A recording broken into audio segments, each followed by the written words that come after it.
أعوذ بالله من الشيطان الرجيم قل إن كانت لكم الدار الآخرة عند الله خالصة من دون الناس فتمنوا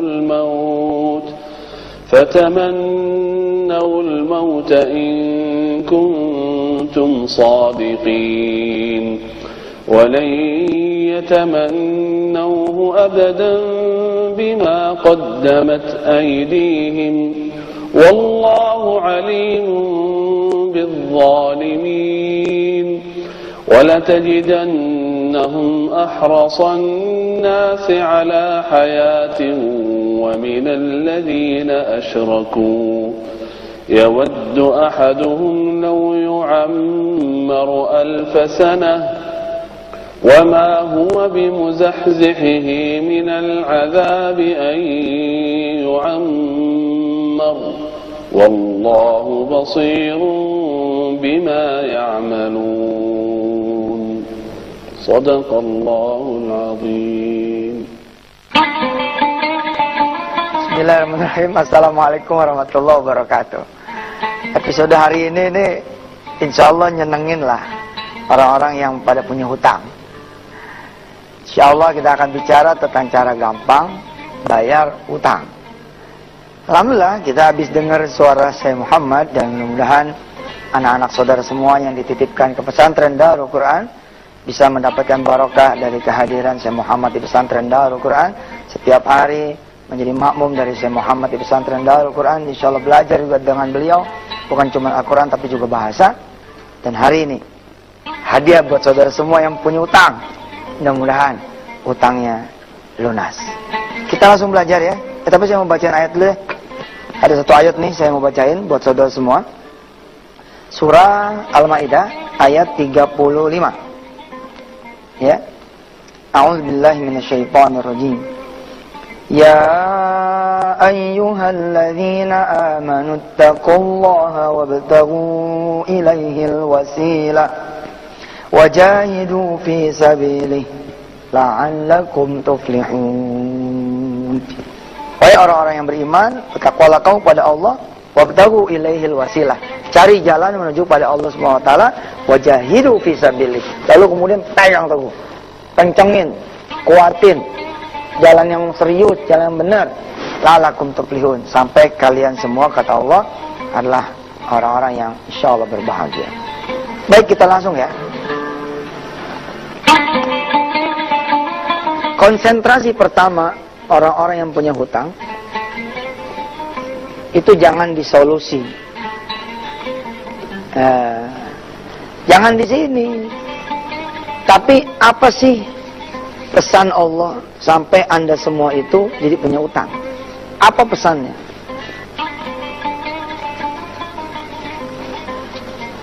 Apa penyebabnya? Temukan dulu nih penyebabnya. Kalau sudah ketemu pesannya apa, kemudian sebabnya gue udah ketemu, maka lakukanlah perubahan. Ya, jadi tidak konsentrasi ke solusi, tapi ke sini dulu. Tapi Ustaz, kalau nggak dibayar, terus saya begini dan begitu, begini dan begitu. Udah, terima aja, nasib. Benar saudara, saya pengalaman lah soal utang. Ya. Jadi kalau saya nggak bayar, ntar rumah saya bakalan disita. Biarin aja udah. Udah pengen lagi main ke punya utang. Mulai aja udah dari nol. Sebabnya kita lihat nih, rumah yang ente jaminin, ente nggak pernah pakai buat sholat malam, nggak pernah pakai buat duha. Bagaimana? Pasti diambil lah sama Allah lah. Tapi masalah itu rumah mertua Ustaz. Ya, terus gimana? Ya, tak kalau rumah mertua bagaimana? Ya bagaimana? Emang udah begitu, bagaimana? Saya beruntung nih dilahirkan sebagai orang Betawi ya. Jadi kadang-kadang ada untungnya gitu. Orang Betawi itu kan mana ya? Suka ngomong gini, mau diapain lagi? Itu mau diapain lagi itu sebenarnya udah banget gitu. Ya sebelum kita ngomong nih nanti tentang ini penuh ya. Saya cuma mau ngomong bahwa contoh kasus langsung dah, misalkan saudara punya utang. Rumah yang dijaminin ini rumah mertua. Kemudian tiba masanya mau disita.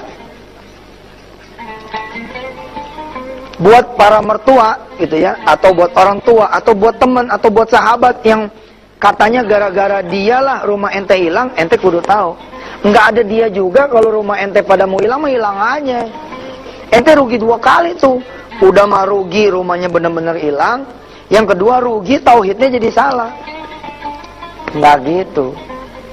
Sebab Allah rumah ente jadi hilang atau nggak hilang. Nah, dalam posisi ente bagaimana? Ya hadepin ini dengan gagah berani. Ngadep ke mertua. Mak, maafin ya mak. Ini rumah saya jaminin, atau kemudian saya nggak bisa bayar. Terus gimana? Ini rumahnya mau disita. Selalu terjadi 2 kemungkinan. Pertama ada maaf dari emak. Yang kedua ada marah dari emak. Kata emak kita, ya udah mau gimana lagi. Udah waktunya kalian mau rumah ini diambil Allah. Kamu mah cuma jalan doang. Nah, bagus tuh. Bagus buat siapa? Bagus buat orang yang bakalan kehilangan rumahnya. Karena Allah akan langsung ganti dengan keikhlasan dia. Dan juga bagus buat yang ngejaminin sampai hilang. Oh bagus, ya udah. Dia tinggal bilang sama emaknya, insya Allah mak, saya akan ganti. Bila mana nanti saya akan menjadi orang yang berhasil. Tapi bila mana kemudian terjadi marah bagaimana? Ya terima juga. Dasar nih, mantu gua pokoknya macam-macam ngomong. Ya udah emang ente salah, mau diapain lagi? Saya bakal diborgol Ustaz kalau nggak bayar, diborgol aja mau diapain? Ntar juga keluar 4 bulan, 8 bulan, 12 bulan, habis itu jadi orang baru ente. Selama ente ketakutan, nggak siap menerima takdir, utang nggak bakal selesai. Ada orang bilang gini, Ustaz, ya Allah Ustaz, saya pengen bunuh diri. Ya gila. Kok Ustaz begitu? Orang mau bunuh diri mau gila? Saya bilang, emang gampang bunuh diri? Susah tahu. Nggak bakal Allah izinin kalau belum waktunya. Tapi kan Ustaz harusnya nggak ngomong gitu. Terus saya mestinya ngomong gimana? Nah, ente yang bilang ente mau bunuh diri. Maaf ya pemirsa, maksud saya tuh saya ngajarin berani gitu loh. Kalau ente nggak berani ngadepin resiko, utang mah nggak bakal beres. Terima dulu resikonya. Toko hilang, rumah habis, rumah tangga bawa belur. Nah, no problem. Nanti kita benerin setelah ente ketemu nih yang 3 ini. Tapi setelah yang berikut ini.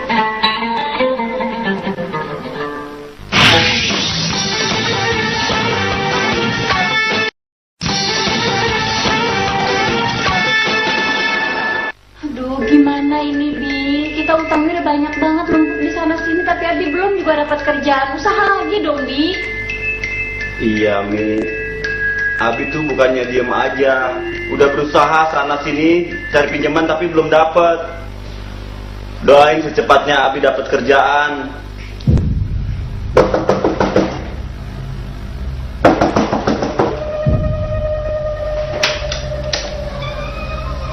Siang Pak. Siang. Masuk Pak.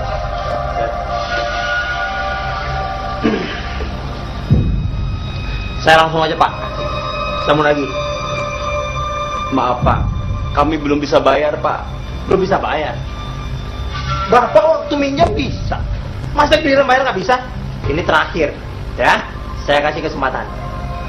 Dalam tempo 7 hari, kalau Bapak sama Ibu belum lunasi nih tagihan, rumah sama isi-isinya nih, akan saya sita. Pak, Pak jangan Pak. Ya. Pak tolong Pak. Pak. Tuh Abi, kita mau tinggal di mana kalau rumah ini dia ambil Abi?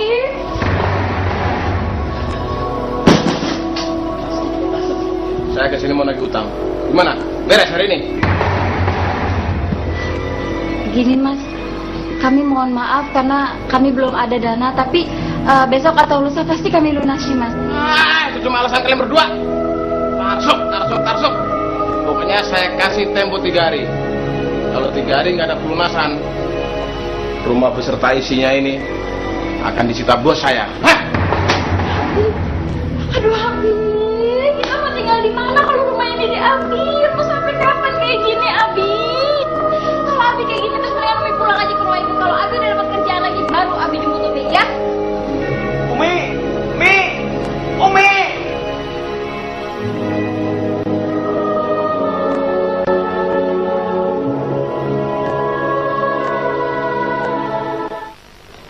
Alhamdulillah pemirsa masih bersama Yusuf Mansur di Wisata Hati Antv. Dan saya kalau ngomong soal utang nih, khatam nih, alhamdulillah.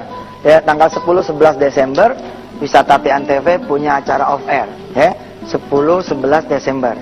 Nanti tempat dan tanggalnya silakan klik di www.wisatahati.com atau di Twitter kita di @yusuf_mansur. Kita bahas nih bagaimana solusi bayar utang dan lain-lain di event off air kita di tanggal 10-11 Desember. Baik, sebelum kita bicara tentang ini, ya, Anda harus terima dulu segala resiko. Itu kunci supaya utang ente berhenti di situ, tidak bertambah besar. Kalau ente nggak berani ngadepin resiko, utang ente bakalan bertambah besar. Dan tidak ada orang yang siap dengan resiko, dia bakalan susah. Nggak bakal. Nih lihat kejadian ini. Begitu dia ngadu sama emaknya bilang begini, "Emak sih sebenarnya udah tahu kamu ngejaminin rumah emak." "Iya mak." "Ya udah, sekarang mah lu bawa aja baju lu seadanya, lu keluar deh.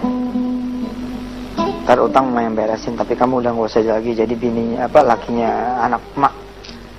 Itu kan resiko tuh. Persoalannya ente nggak siap menerima keadaan itu, bukan persoalan hilang rumah tangga. Enggak, persoalannya kita nggak siap ngadepin resiko. Itu dia. Ketika kita bisa menyiapkan diri di titik nol, resikonya begini, ya udah, insya Allah begitu kejadian ente di penjara, maafin muskilah. Ketika kemudian diketahui bahwa di PHK jadi mantu, maafin muskilah. Tapi pasang di hati ini, message-nya udah ketemu, penyebabnya udah ketahuan, perubahan akan dilakukan, jalan. Nanti bakalan terjadi peristiwa di tahun berikutnya. Di tahun berikutnya nih Ka'bah nih, ente tawaf nih, ente di tengah, mertua tangan kanan, bini tangan kiri. Terus sambil tawaf, kita minta maaf sama emak. "Maaf ya emak, tahun kemarin rumah emak sempat hilang." "Iya mantu, emak juga minta maaf." Tuh, cakep kan? Keadaan udah berubah. Tapi kalau ente nggak nerima ini keadaan ini, maka tahun depan tidak akan terjadi ini tawaf di Baitullah. Terus sambil tawaf di putaran yang kedua, emak ngomong gini ke kita,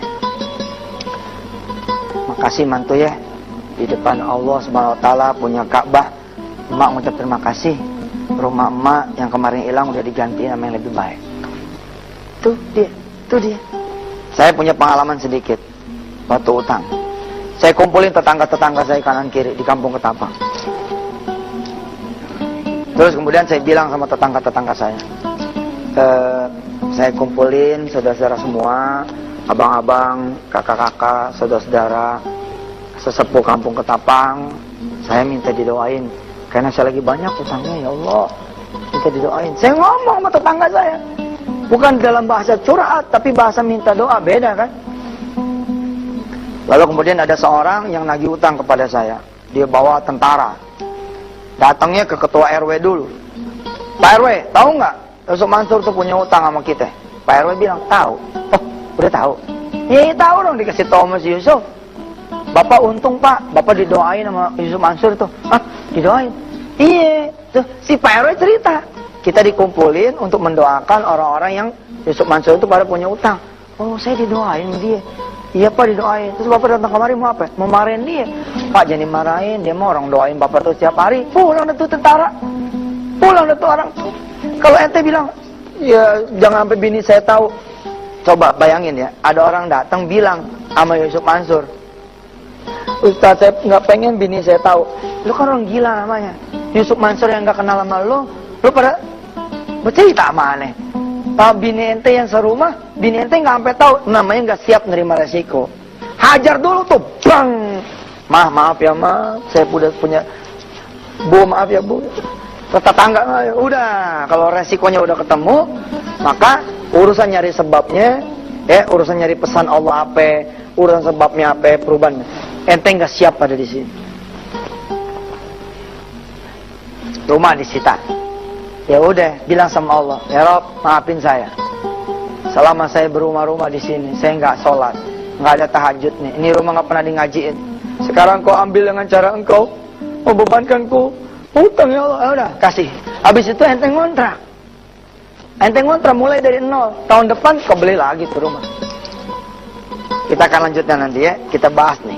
Pesannya Allah apa, sebabnya bagaimana, terus perubahannya seperti apa. Silakan.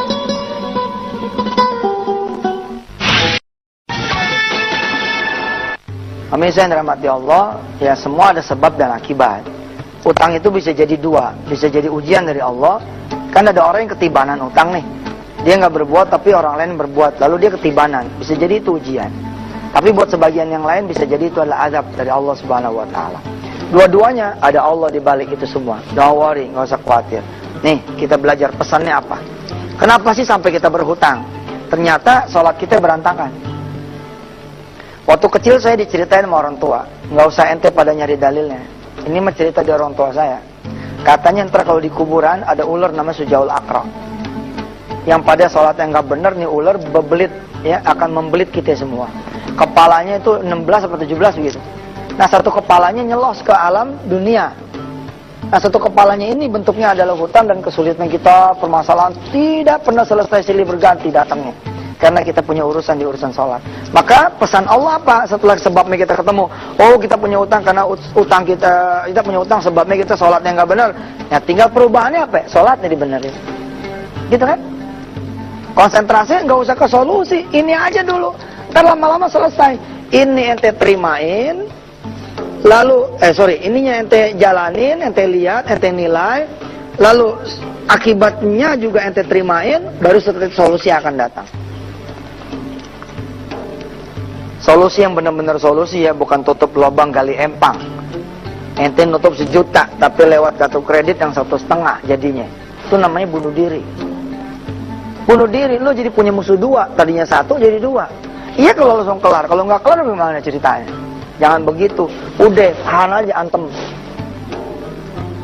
antem di situ aja udah. Kalau bakalan kita bubar aja dulu. Tak kita bilang sama bini kita, maaf ya deh, abang disuruh cerai.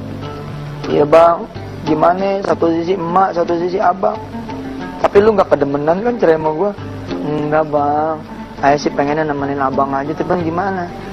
Ya udah deh, abang janji, insya Allah setahun nanti abang akan berusaha. Iya bang. Setahun, oh deh, jalan lagi sama dia. Di sini suruh talak 3 sama orang tua, ente langsung talak 3 aja udah nggak apa-apa. Oh sampai begitu, udah nih bilang terimain. Belum tentu kejadian juga. Belum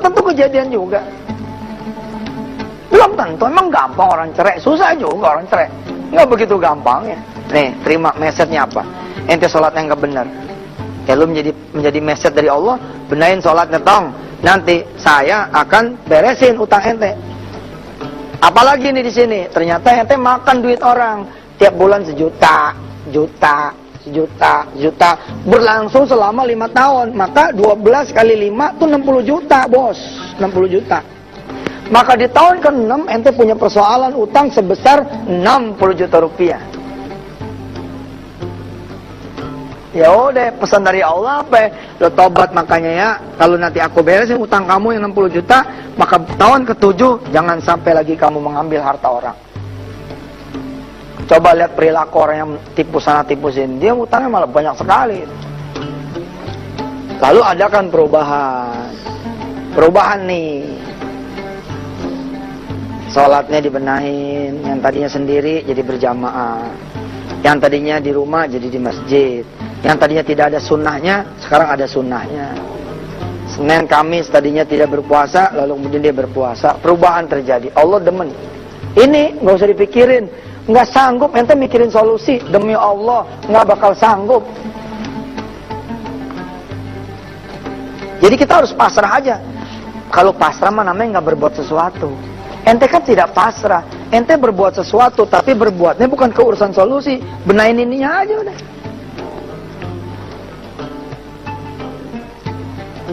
Saya pengen ngasih ente pada doa untuk urusan utang, tapi nggak sekarang nih. Nanti minggu depannya aja di hari Rabu kita membahas doa anti utang. Ingetin saya ya, lewat Twitter @yusuf_mansur. Ustaz Yusuf katanya mau ada doa supaya utang itu selesai. Doanya apa, bagaimana, kapan bacanya, kita nanti tengok hari Minggu yang akan datang. Saya tutup dulu kajian kita pada hari ini ya. bahwa satu, Anda harus tahu pesan Allah apa, ya, sebabnya bagaimana, dari apa ente jadi pada punya utang, lalu lakukan perubahan. Tapi sementara ente penuhi yang 3 ini, ente terima dulu segala resiko yang terkait dengan utang itu. Saya berdoa pada Allah SWT agar saudara punya utang masih bisa direschedule, masih bisa berdamai. Ini cerita utang yang udah serba mentok. Insya Allah minggu depan kita ketemu lagi masih di Wisata Hati Antv. Saya Yusuf Mansur. Wassalamualaikum warahmatullahi wabarakatuh.